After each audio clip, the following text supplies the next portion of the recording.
자, 네 번째 부채 감당률인데, 자, 올해 또 시험에 출제가 되는 중요한 용어입니다. 그래서 부채를 감당할 수 있는 비율, 금융기관 입장에서는 상당히 중요한 또 용어가 되겠습니다. 부채, 우리가 감당률 또는 부채 감당 비율이라고 하죠. 자, 이 순영업소득, 순수익입니다. 이 투자로부터 장래에 발생하는 순영업소득, 순수익이 부채 서비스액은 원리금 상환액을 얘기하죠. 원리금 상환액. 자, 그래서 시험 문제는 또 이론으로 출제할 때는 요 숫자를 많이 출제하죠. 1보다 큰가, 1보다 작은가. 시험 문제는 요걸 또 개념을 많이 출제를 해요. 부채 감당률이 1보다 크다는 것은 순영업소득이 부채 서비스액 원리금 상환액 보다 크기 때문에 원리금 상환액 갚고도 남는 금액이 있다. 그렇기 때문에 차입자의 원리금 지불 능력이 충분하다고 볼 수 있다. 그 지문을 많이 내고, 또 1보다 작다는 것은 순영업소득이 부채 서비스의 원리금 상환액 감당하기에도 부족하다는 의미. 이 지문을 또 많이 내고, 또 1에 가까이 가면 요 두 개를 많이 내거든요. 예? 그럼 1에 가까이 갈수록 1에 가까울수록 분모 분자가 비슷해요. 그럼 차입자 입장에서는 채무 불이행 가능성이 높아지고, 금융기관 입장에서는 채무 불이행에 따른 위험이 높아져요. 그래서 차입자, 대출자인 금융기관 둘 다 위험에 처하기 때문에 금융기관 입장에서는 부채 감당률이 1보다 클 것을 요구한다는 거죠. 이론적으로는. 자, 그래서 이 부채 감당률 또 우리가 많이 출제하는데, 거기 보시면 또 시험 문제에 또 LTV와 부채 감당률, 또 요걸 이용한 문제를 또 많이 내죠. 이런 부채 감당률은 원리금 상환이니까 대출금에 뭐를 곱해줘요? 대출금의 연 저당 상수를 곱해주면 구할 수 있어요. 그래서 또 이 두 가지 대출 승인 기준, 자, 또 이 두 가지 대출 승인 기준을 또 모두 또 충족시켜주는 또 뭐를 출제를 한다? 또 대출 가능한 최대 금액 얼마냐? 대출 가능한 최대 금액 또 구하는 문제를 또 많이 내는데, 요 두 가지는 뭐에서 적용한다? 상업용. LTV와 DTI는 주거용 부동산이고, LTV와 부채 감당률은 뭐에서? 상업용 부동산의 대출에 적용한다. 자, 부채 감당률 용어 상당히 중요하고, 또 이런 부채 감당률의 앞에 부채는 뭘로 같다? 분모로 같죠. 분모로 같듯이, 그러면 이자 감당률은 또 이자가 뭘로 가야 돼? 또 이자가 또 요것도 분모로 가야 돼. 부채가 분모로 같듯이 요건 또 이자가 분모. 그래서 여기 뭐죠? 순 영업소득이죠. 순 영업소득이 이자 지급액의 몇 배가 되느냐, 이자 보상 비율인데, 또 기업의 입장에서 상당히 중요합니다. 이자 감당률을 이자 보상 비율이라고도 해요. 자, 그리고 채무, 작년, 재작년 또 2년 연속 출제된 용어죠. 채무 불이행률, 채무가 불이행될 가능성을 나타내는 비율로 우리는 손익분기율, 손익분기 현금 수지 비율이라고 해요. 자, 분모는 뭐죠? 유효 총소득이죠. 분자는 영업경비와 부채 서비스액 더해준 금액인데, 이때 채무 불이행률이 높을수록, 즉 유효 총소득에서 영업경비와 부채 서비스액 더해준 금액이 많아질수록 채무가 불이행될 가능성은 점점 더 높아진다는 것을 알 수 있습니다. 자, 저번 주에 배우셨던 어림세법의 총소득승수의 역수가 총자산 회전율이죠. 분모는 총자산이죠. 투자된 총자산, 총투자한 금액이 부동산 가격입니다. 그 부동산 가격에 대한 총소득의 비율이 총자산 회전율이고, 자, 거기 영업경비 비율은 가능 총소득에 대한 영업경비가 차지하는 비율이고, 소득 비율은 또 가능 총소득에서 순영업소득이 차지하는 비율이고, 공실률은 또 가능 총소득에서 공실이 차지하는 비율이 공실률. 그래서 시험 문제 가끔 보면요, 공실률은 가능 총소득의 5%라고 한다, 뭐 이렇게 막 나오죠. 자, 우선은 시험 문제 이제 용어 비율 분석법에 관련된 몇 가지 중요한 용어를 살펴봤습니다. 자, 부동산 금융 이론으로 넘어가면은 금융은 자금을 융통받는 게 금융이죠. 금융. 자, 그러면 자금을 융통받는 게 금융이면 부동산 금융 152페이지 보시면은 부동산이 붙었죠. 그래서 부동산을 운용 대상, 자, 부동산을 운용 대상으로 하여 자본을 조달하는 일련의 과정이 부동산 금융이에요. 그래서 작년에 출제했는데 이 자본 조달 방식에 따라 부동산 금융은 어떻게 나누고 있느냐, 이걸 보는 거죠. 그래서 부동산, 우선 이 증권은 크게 둘로 나눠 봅니다. 하나는 지분 증권과 부채 증권으로 크게 우리는 부동산 증권은 나눠요. 자, 마케팅 대상도 부동산 증권도 있죠. 부동산 서비스도 있지만은 지분 증권은 지분 금융을 조달하는 것. 지분 금융을 조달하기 위해서 발행하는 증권이고, 부채 증권은 반대로 부채 금융을 조달하기 위해서 발행하는 증권이 부채 증권입니다. 자, 이때 지분 금융은 무엇을 의미하느냐? 자기 자본. 지분은 자기 자본이에요. 그래서 자기 자본을 조달하기 위한 금융이에요. 그럼 자기 자본을 조달하기 위한 금융인데, 자기 자본은 어떻게 조달하죠? 주식회사가 주식을 발행함으로써 자기 자본을 조달한다든지, 지분권을 매각함으로써 자기 자본을 조달하고, 이 부채, 이 금융, 이 부채 금융은 또 반대로 여기는 뭐죠? 타인 자본. 타인 자본을 조달하기 위한 금융으로서 또 저당권을 설정해서 타인 자본을 조달하든지, 아니면은 뭐를 통해서 우선은 회사의 채권을 발행함으로써 타인 자본을 우선 조달을 하게 됩니다. 자, 그러면 시험 문제는요, 작년에 출제한 것은 지분금융 방식이 출제했죠. 자, 그 보기 5개 중에 하나 찾아라. 정답이 뭐였냐? 작년 시험 정답이 바로 리츠가 정답이었어. 리츠.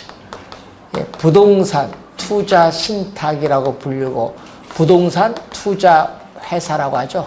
그래서 주식 회사니까 주식을 발행함으로써 자기 자본을 조달하는데 작년 요게 정답이었습니다. 요거 뒤에도 많죠. 또 26회 출제했던 부동산 신디케이트, 또 28회 출제했던 리츠 조인트 벤처도 있고, 또 자본시장과 금융투자업에 관한 법률에 의해서 또 나타나는 부동산 집합투자기구, 부동산 집합투자기구를 일명 여러분은 부동산 펀드라고 해요. 펀드. 그리고 공개 모집, 공모에 의해서 증자, 유상증자, 무상증자가 있어요, 주식에. 자, 이런 것은 다 자기 자본을 조달하기 위한 금융이에요. 자, 그리고 부채 금융 방식은 여러분 부동산을 담보로 하죠. 금융기관에 부동산을 담보로 제공해서 저당권을 설정해서 또 뭐를 조달한다? 타인 자본을 조달하는 것을 저당금융. 저당금융이고 또 신탁에 따르는 수익증권을 금융기관에 담보로 제출해서 타인 자본을 조달하는 신탁, 증서금융, 담보신탁에 의한 금융이죠. 또 주택법에 의해서 또 뭐를 발행한다? 사채. 주택으로 상환받을 것을 해서 사채를 발행을 하죠. 또 프로젝트 파이낸싱, 여러분 오늘 또 배우게 될 프로젝트 파이낸싱에서 프로젝트 또 시행회사가 뭐를 발행한다? 회사채를 또 발행해서 타인 자본을 조달하죠. 자, 이 내용인데 작년에 복이 여기서 주어졌죠. 자, 부채 금융을 조달하기 위해서 발행하는 부채증권에 뭐가 있냐 하면은 MBS 주택저당증권, MBB 주택저당채권담보부채권, ABS 자산유동화증권. 작년에 요거 출제했죠. AB 자산을 담보로 한 기업어음을 발행한다. CP Commercial Paper 번역을 하면 기업어음. 이런 건 전부 부채증권에 해당합니다. 부채금융을 조달하기 위해서 발행하는 부채증권인데 작년 지문에 A, B, C, P가 출제했고 MBB도 나왔죠. 작년 시험. 자, 그런데 문제는 여기에다가 또 하나가 있죠. 뭐가 있냐 하면은 매자닝 24회 시험에 출제되었던 매자닝이 있어요. 24회 시험에 매자닝 금융인데 이런 매자닝은 오페라 하우스를 가면요 1층, 2층 중간에 있는 중간에 라운지 있죠. 이걸 이탈리아어로 매자닝이라고 해요. 매자닝 중간이야. 뭐의 중간이냐 하면요 이 지분, 자기 자본과 부채, 타인 자본의 뭐다? 중간이다. 중간. 이 중간 영역의 성격을 가진 게 이런 보통주에 비해서 배당의 우선순위가 빠른 주식을 우선주라고 했어요. 또 여러분 기업이 회사채를 발행했는데 일정 기간 조건이 하에서 뭘로? 그 회사의 채권을 주식이라는 지분으로 전환할 수 있는 사채 요것을 의미하죠. 뉴스에서 많이 듣죠, 여러분이. 그리고 또 이 회사채를 발행했는데 그 채권이 뭐를 우리는 신주를 인수할 수 있는 권리가 부여되어 있는 채권이 있어요. 이걸 신주 인수권부 사채. 여러분 24회는 요걸 출제했거든요. 신주 인수권부 사채를 출제했어요. 24회. 무슨 금융? 매자닝 금융. 자, 작년에 여기서 지분금융을 출제했거든요. 그래서 28회, 26회 계속 요즘 지분금융을 계속 지문상에 출제를 하고 있습니다. 자, 그리고 그 밑에 보시면은 주택금융이 나오고 있는데 부동산 금융의 거의 대부분은 주택금융이에요. 자, 부동산 금융은 크게 부동산 금융은 토지 금융과 무슨 금융? 주택 금융으로 나누는데 대부분 뭐를 차지하고 있다? 주택 금융이 차지하고 있지. 자, 주택 금융 중에서도 주택 수요자에게 주택을 구입을 할 수 있는 자금을 융통을 해주죠. 주택 수요자에게 뭐를 담보로? 주택을 담보로 해서 주택을 구입을 할 수 있는 자금을 융통해 주는 것을 주택 뭐라고 하냐면은 소비금융이라고 해요. 주택 소비금융. 주택 소비금융을 우리는 수요자가 자금을 융통하는 수단인데 대표적으로 뭐가 있냐면은 한국주택금융공사의 보금자리론이 대표적인 수요자 금융이 되죠. 또 주택 공급자에게 주택 우리는 건설업체에게 주택을 공급할 수 있는 자금을 또 융통해 주는 것을 주택개발금융. 대표적인 게 뭐 건축대부라든지 또는 프로젝트 파이낸싱을 예를 들어 볼 수 있는데 그래서 이것은 공급자가 자금을 융통하는 수단이다. 공급자 금융을 얘기합니다. 자, 크게 주택금융은 두 가지로 나눠볼 수 있다. 그러면 주택금융이 가지고 있는 기능이 있어요. 자, 이 기능을 보면은 주택 수요자에게 자금을 융통해 줌으로써 주택을 구입을 할 수 있는 능력을 이전보다 높여줘요. 그래서 주택을 사고자 하는 수요가 증가함으로써 거래를 활성화시켜주는 기능을 가지고 있고, 또 주택 건설 업체에게 자금을 융통해 줌으로써 주택에 대한 생산, 공급을 확대하게 하는 기능이 있고, 이 수요 공급 조절을 통해서 주택 시장의 경기도 조절하는 기능도 가지고 있습니다. 자, 그리고 또 네 번째가 주택 청약 종합 저축 여러분 가입을 유도함으로써 주택 자금을 조성하는 기능인데, 현재 우리나라 주택 여러분 청약 저축에 가입하신 분이 1,200만 명이에요. 1,200만 명. 많이 가입했죠. 가입해도 별 의미가 없는 것 같은데, 요즘에. 의미가 별로 없는 것 같은데 많이 가입을 했어요. 이제 우리나라 금융기관이 그렇죠. 뭐 꼭 하나씩 가입해달라 이런 게 좀 많아서, 그래서 가입하신 분이 많이 같아요. 예, 저도 12년 전에 가입해서 쓸모가 없는 것 같아요. 네. 자, 그리고 또 이제 여러분이 전세 살고 있어요. 근데 돈이 없어. 그래서 금융기관의 융자를 받아서 여러분 주택을 살 수 있죠. 자가주택 소유의 기회를 확대해주는 기능도 가지고 있고, 또 무주택 서민에게 자금을 융통해 줌으로써 어떻게 돼요? 우리는 주거를 안정시키는 기능, 뭐 여러 가지 기능이 있습니다. 자, 153페이지 중간에 보면요, 이 대출자인 금융기관이 정하는 수익률로서 대출 이자율의 결정 원리가 나오는데, 어떻게 나오죠? 시장의 실질 이자율에다가 차입자의 신용에 따르는 위험에 대한 대가를 더해주고, 또 인플레이션이 예상이 됐을 경우에는 예상 인플레이션율을 더해줌으로써 우리는 대출 이자율을 결정합니다. 대출 이자를 결정하는 요소 몇 가지 나와 있죠? 네, 세 가지가 나와 있습니다. 자, 그 세 가지 한번 보고, 나머지 뭐 용어들은 이미 다 배운 용어고요. 자, 시험 문제 이제 출제되는 것으로 들어가는데, 자, 여러분이 금융 들어오면 항상 여러분이 시험에 나오는 건요, 대출을 받을 때 고정금리로 받는 게 유리한가, 변동금리로 받는 게 유리한가, 차입자 입장에서 이걸 따져야 돼. 그래서 또 시험 문제는 고정금리, 변동금리를 또 많이 출제를 하죠. 자, 고정금리 대출은 대표적으로 뭐가 있어요?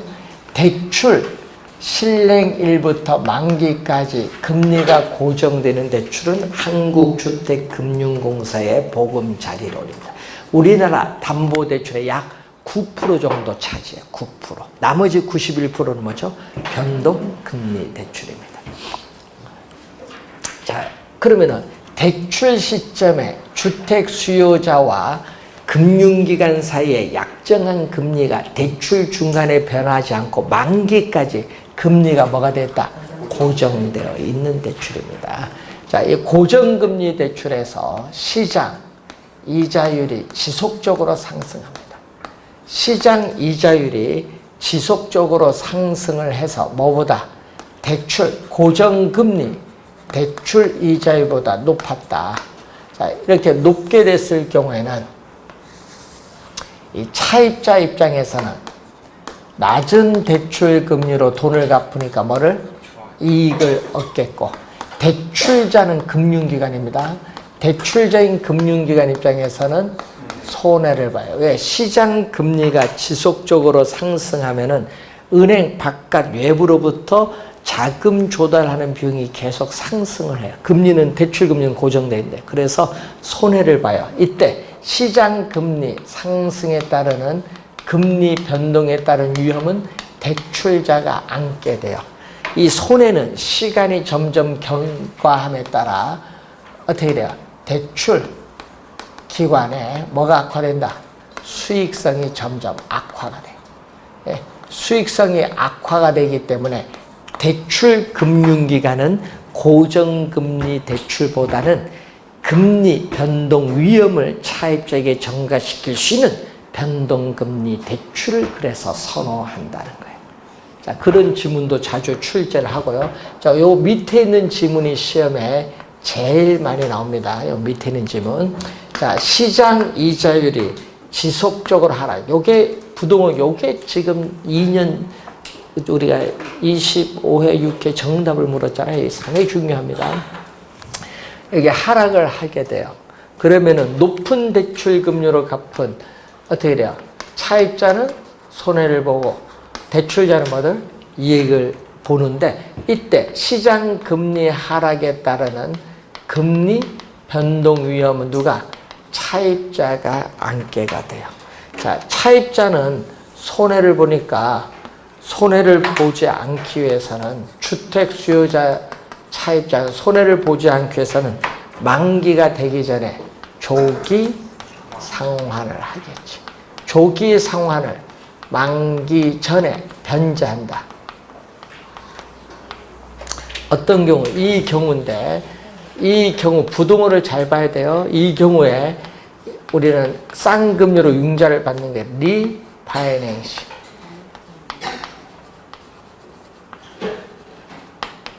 재금융이죠. 재금융이 바로 대환 대출이에요.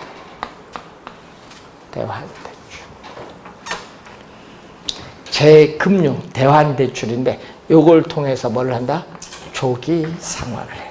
그럼 조기 상환이 이루어지면요. 대출자는 뭐를? 조기 상환을 하게 되면 위험을 안게 돼. 그래서 대출자는 조기 상환 위험을 안게 되니까 이 조기 상환 위험을 뭐 해줘야 돼? 대출자는 낮춰야 되거든요. 낮춰주기 위해서는 벌칙으로서 주택 수요자인 차입자에게 미상환된 원금의 일정 비율을 조기 상환 수수료로 부과를 하게 되는 거예요. 뭐를? 요 위험을 낮추기 위해서. 조기 상환 위험은 누가 안는 거예요? 대출자가 안게 되는 위험이에요. 자, 요 내용에서 시험 지문이 진짜 많이 출제를 한다는 거 꼭 염두에 좀 두셔야 됩니다. 자, 고정금리 대출인데 그럼 변동금리 대출은 어떻게 돼요? 변동금리 대출은 금리가 뭐 한다? 금리가 변동해요. 대출 시점에 약정한 금리가 대출 중간에 시장 상황이 변함에 따라 금리를 변동시킬 수 있다. 자, 금리를 변동시킬 수 있는데 이때 대출 금리는 크게 우리는 기준 금리에 가산 금리를 대준 걸로 한다. 자, 기준 금리, 가산 금리를 대준 걸로 합니다. 이때 가산 금리는 차입자의 은행에 대한 연체 실적, 거래 실적, 이 차입자의 뭐를 보는 거죠? 신용도를 보는 거예요. 차입자의 신용도. 차입자의 신용도를 보는데 그래서 가산금리를 우리는 뭐라고 한다? 우리는 마진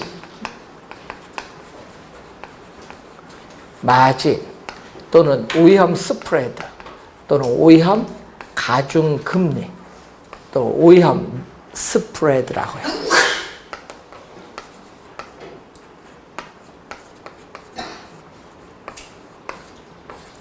번역 가중금리.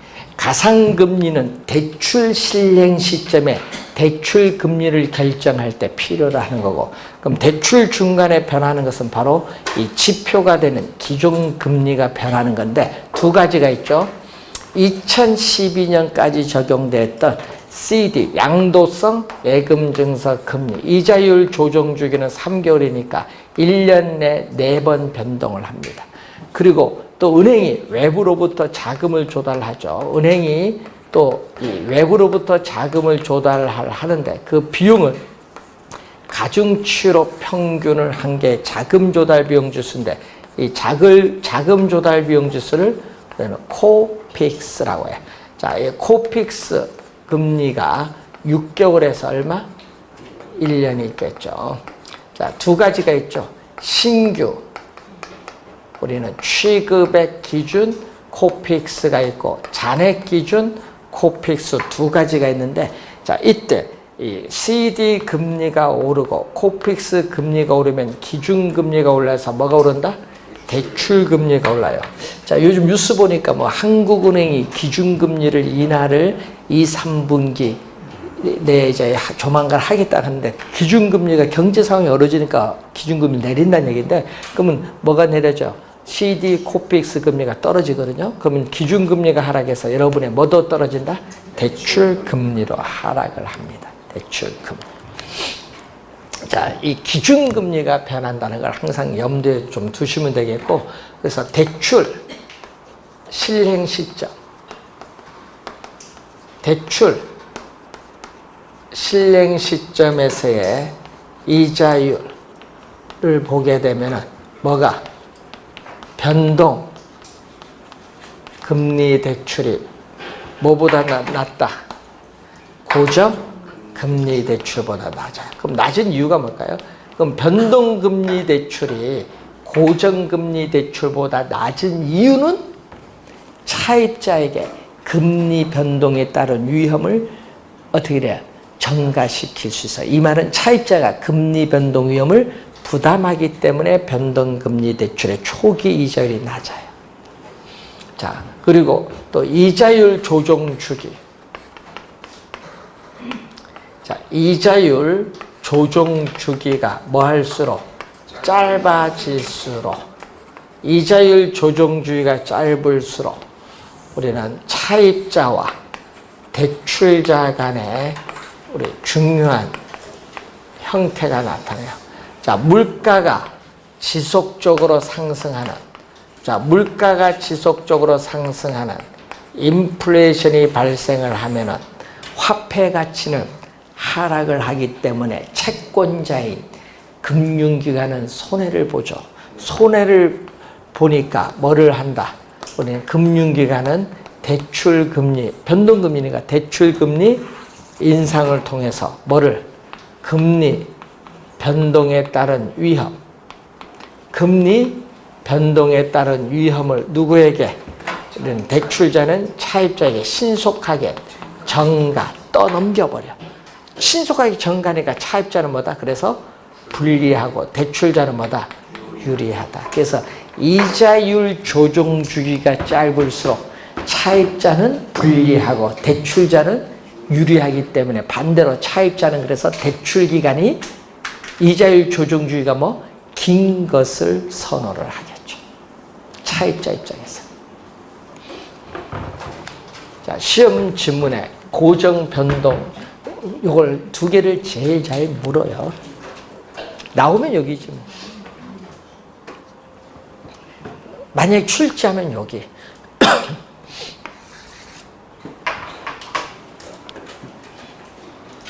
자, 올해 시험에, 올해 30회 시험, 30회 시험 이제 3자로 넘어왔어요. 2자에서.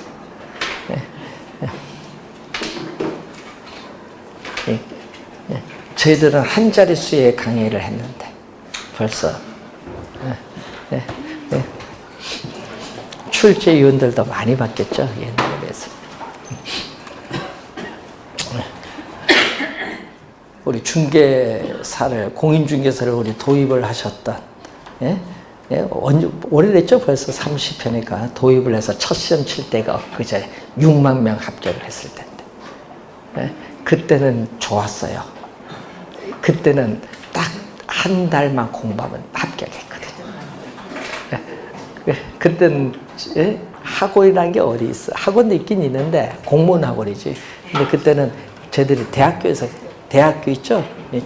각 이제 포스트 대도시에 대학교 가서, 우리 그때는 복도방입니다. 공인중개사 사무실이라 이렇게 안 붙여서 그때는 복도방인데 집합들 하세요 해놓고 시험에 나오면 요 문제 나오면 요 질문이 다 이렇게 강의해 줬어요.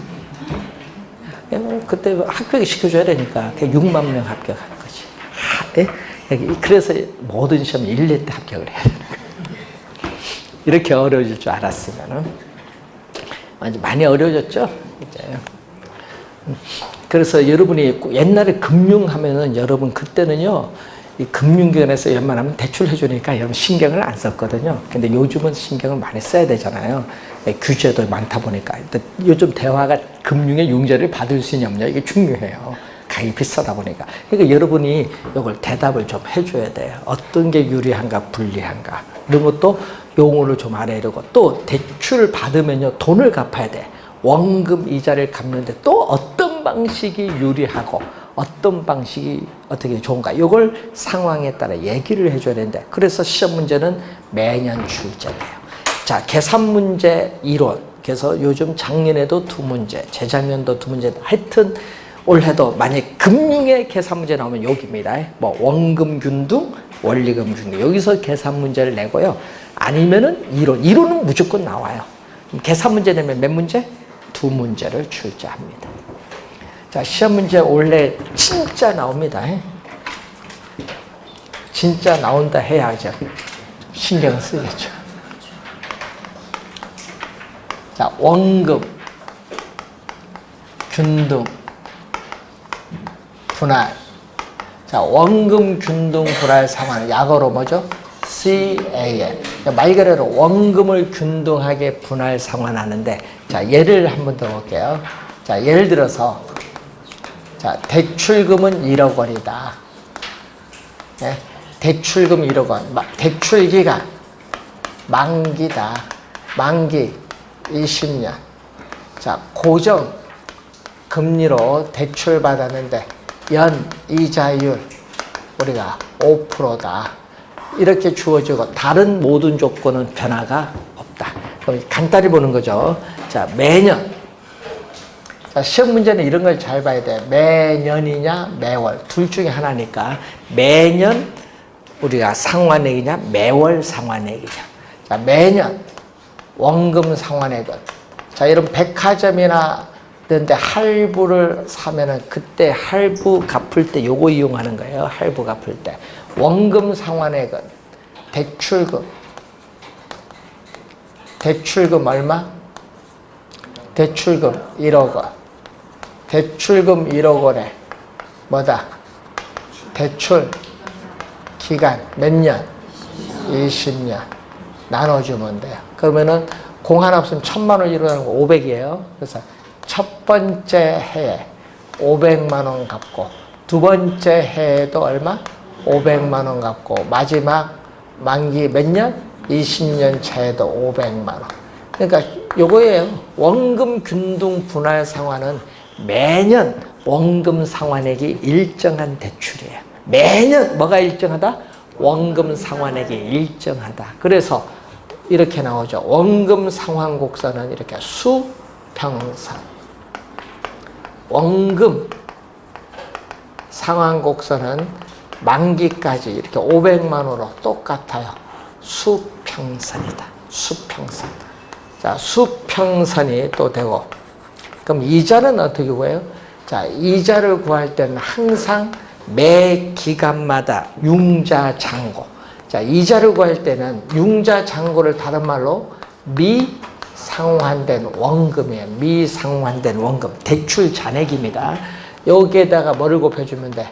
이자율. 그래서 이자율은 항상 융자잔고에 적용됩니다. 요 수식은 꼭 기억을 해야 돼요.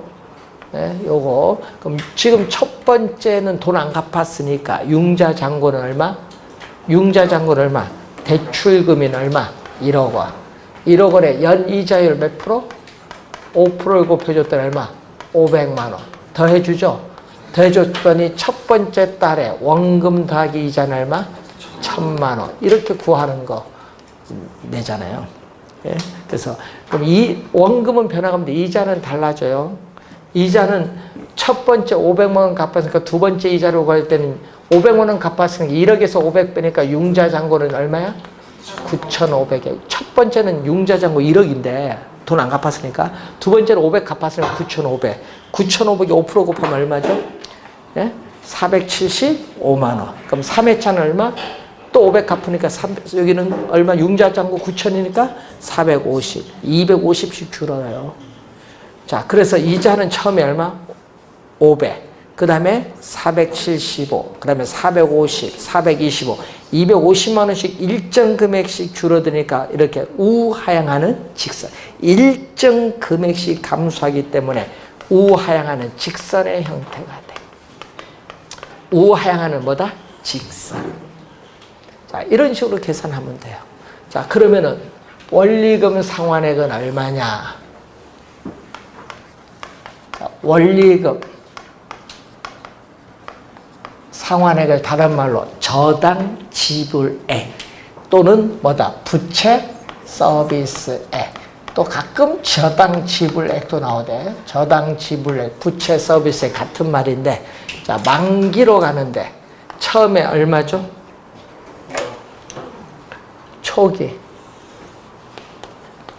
초기에 여기 얼마? 1,000만 원.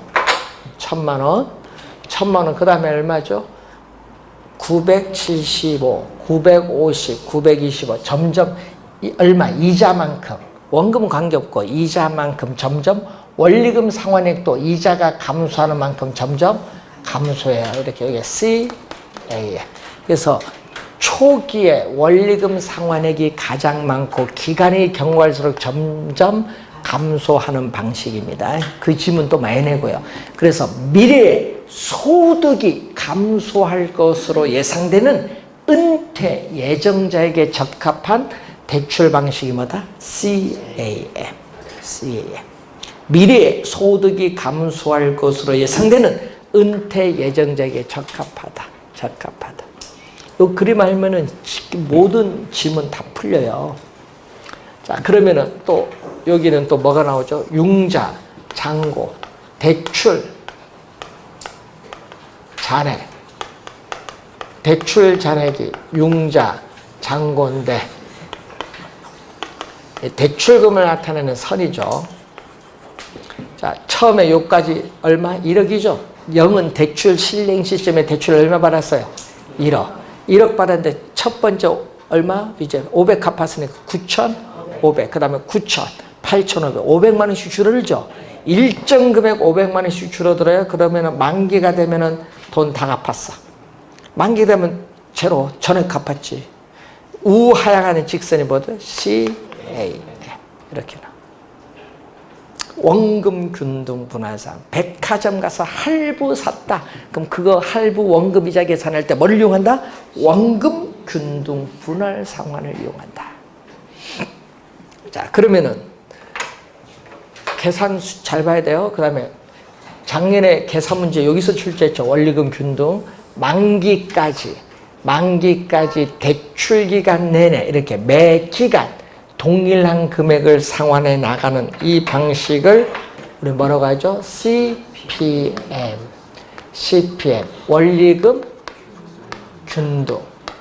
원리금 균등 분할 상환이다. 자, CPM의 또 그림이 또 하나가 투자론에서 안 배웠던 그림이 화폐의 시간 가치에 있죠. 자, 화폐 시간 가치에 보시면은 거기에 나와 있습니다. 그림 설명 안 한 게 있거든요. 124페이지 보면은 그림이 하나 나와 있네. 자, 124페이지 그림 보면 이런 이상한 그림이 하나 나와 있다. 자, 어떤 그림? 이런 만기, 이자, 지급, 곡사 올라가는 거 뭐죠? 원금 상환. 자, 만기에 약 3분의 2. 만기에 약 3분의 2가 지났을 때 대출금의 약 반. 여러분 거기에 또 봤더니 대출금의 약 50%가 상환되었다고 볼 수 있다. 자, 그러면은 초기에 이자 지급액은 가장 많고 원금 상환액은 가장 적죠. 기간이 경과할수록 이자 지급액은 체감하고 원금 상환액은 점차 늘어나죠. 요거 작년, 재작년, 2년 연속 출제되고 시험에 많이 나와요. 점점 늘어난다는 거. 자, 그러면 요 원금은 적거든요. 이자는 이렇게 많아요. 그럼 원금 이자를 대준 요거죠. 이 금액이죠. 이 금액을 딱 하면 이게 바로 원금 플러스 얼마? 이자. 원리금이죠. 원금 플러스 이자. 이 원리금 상환액. 원리금 상환액이 이렇게 만기까지 이렇게 동일한 금액을 상환해 나가는 방식을 CPM이에요. CPM. 자, 그러면은 여러분이 기간이 이 정도 지났어요. 자, 기간이 이 정도 지났을 때 이자가 어느 정도 감소했어요? 여기서부터 이자가 이만큼 줄었죠? 요 줄어든 만큼 똑같은 금액의 원금이 증가하기 때문에 원리금 상환액은 변화가 없다. 같아요. 그러니까 이자가 감소하는 만큼 동일한 금액에 뭐가 증가한다? 원금이 증가한다는 걸 항상 기억해 두셔야 되겠습니다. 그리고 매 기간 원금 이자가 똑같아요? 달라요? 기간이 경과할수록 매 기간 원금은 증가하고 이자는 감소하니까 매 기간 원금 이자 상환하는 금액이 같아요? 달라요? 다르다는 거. 자, 시험 문제 그림을 보면서 지문상을 잘 이해를 해 두셔야 되겠고, 그럼 초기에 원금은 어떻게 돼요? 여기는 초기에 적게 갚네요. 원금 균등은 이만큼 갚았잖아요. 근데 여기는 적게 갚아요. 원금 균등보다 요 금액이 적어요. 그래서 이런 형태, 적게 이만큼만 갚았어요. 어느 만큼? 이만큼만 갚아요. 원금은 이만큼 갚았는데 적게 갚죠? 자, 이렇게 오는 게 바로 뭐죠? C.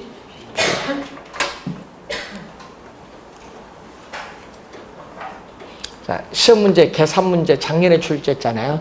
또 우리가 매 기간 갚아나가는 원리금 상환액은 대출금액 뭐를 곱한다?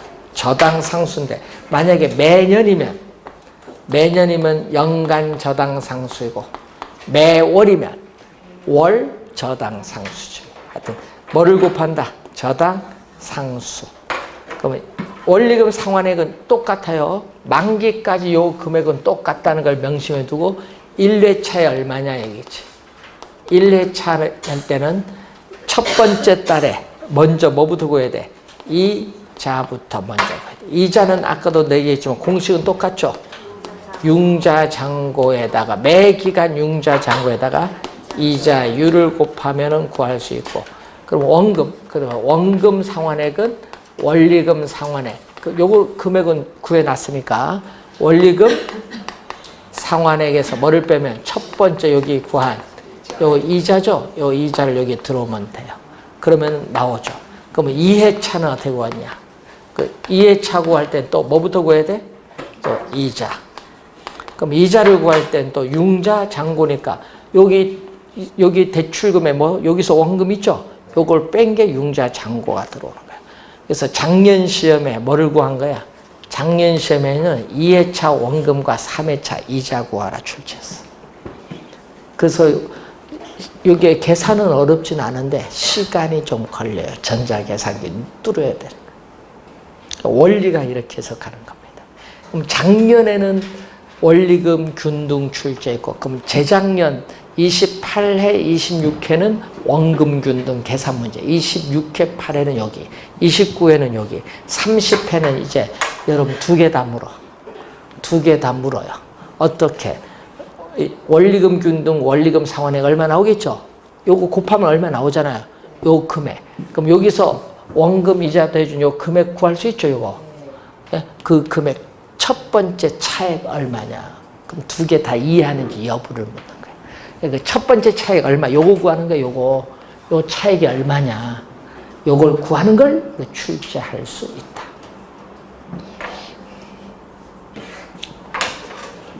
자, 그런 문제 이제 여러분이 나중에 계속 이제 앞으로 풀어볼 겁니다.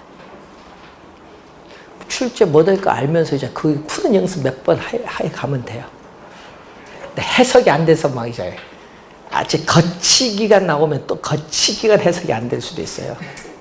거치기간은 원금은 갚지 않고 뭐만 갚는다? 이자만 갚아. 자, GPM이 나와요.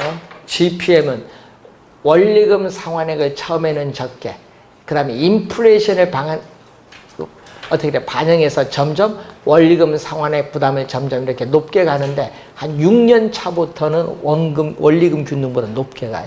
자, 이렇게 원리금 상환액이 인플레이션율, 특정 비율, 인플레이션율만큼 점점 높아가는 겁니다. 이걸 GPM이라 해요.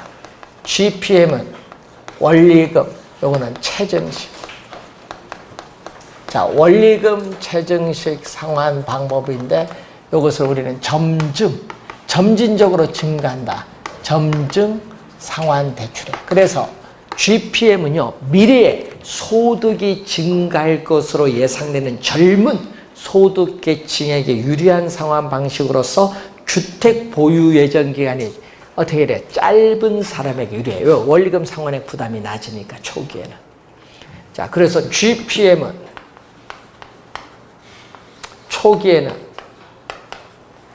초기에는 뭐가 낮다? 원리금 상환액 부담을 상당히 낮게 하죠. 그러니까 여러분이 대출받은 이자 지급액에도 못 미쳐. 이자 지급액에도 원리금 상환액 부담을 낮게 하니까 못 미쳐요. 그럼 요 차액만큼 뭐해? 처음에 대출받은 금액에 요 차액만큼 뭐 해줘? 더해줘 버리니까 뭐가 더 높아진다? 융자, 잔고가 더 높아지는 형상인데 이것을 우리는 무슨 형상? 마이너스. 초기에 그래서 마이너스 상환이 돼. 그러니까 초기에는 요 대출받은 요 금액이잖아요. 요 금액보다 뭐가 더 높아요? 초기에 융자 잔고가 더 높아지는 형상이 나타나. 그러면 GPM은 초기에는 미상환 대출 잔액이 증가하다가 뭐한다? 감소하고 있다는 것을 알 수가 있습니다. 자, 여러분 초기를 많이 내죠. 초기에 원리금 상환액이 가장 많은 건 뭐다? CAM. 가장 낮은 건 뭐? GPM. 하여튼 세 개를 물을 때 중간은 다 CPM이야. 그러면 세 개 있죠? 세 개를 물을 때 다 중간은 CPM. 그런 걸, 그것도 상식이지 뭐. 중간은 CPM이에요. 자, 그런데 조기에 만기가 되기 전에 중도 상환할 때 미상환 대출 잔액이 가장 작은 거 뭐죠? CAM. 가장 높은 거 뭐? GPM. 하여튼 CPM은 중간이에요. 자, 이걸 근데 CAM을 제일 많이 냈죠. 한 5번 낸 것 같아요. 여기 시험에요. 말이 나오거든요. 지문에. 그럼 지문은요. 이 그림을 알면은 다 풀려요. 이해를 하면 이 그림. 자, 그러면 여러분 이자는 누가 가장 많이 내? 만기까지. 이자는. 여러분 만기 되면 대출받은 금액은 전액 갚으니까 동일한 대출 금액 전액 갚으니까 원금을 생각하지 말고 그럼 만기 동안 갚는 금액이 제일 많은 것은 뭐다? 이자가 많은 거지. 누가 많아? 융자 잔고에 이자를 곱한 게 이자니까 융자 잔고가 많을수록 이자도 많지. 그럼 융자 잔고가 어디가 제일 많아요? 요거잖아, 파란 게. 그러니까 뭐가 제일 많겠어요? GPM이 가장 많고 그 다음에 CPM. 그러면 얼마? CAM. 그러니까 언제? 대출 기간 동안 뭐가 이자 지급액이라든지 또는 누적 원리금 상환액 다 순서는 이렇게 돼요. 뭐 누적 원리금 상환해봐야 대출금은 만기 전에 갚으니까 원금은 필요 없고 뭐만? 이자만 따져보면 되지. 이자나 요거나 같은지. 작년에 출제했었죠. 또 순서. 작년에 또 순서를 출제를 했습니다. 자, 올해 여기서 두 문제. 계산 문제 출제 가능, 또 뭐가 가능? 이론, 계산 문제. 두 가지 좀 한번 확인을 한번 해 두셔야겠습니다. 자, 잠시 쉬고 저당에 유동하도록 하겠습니다.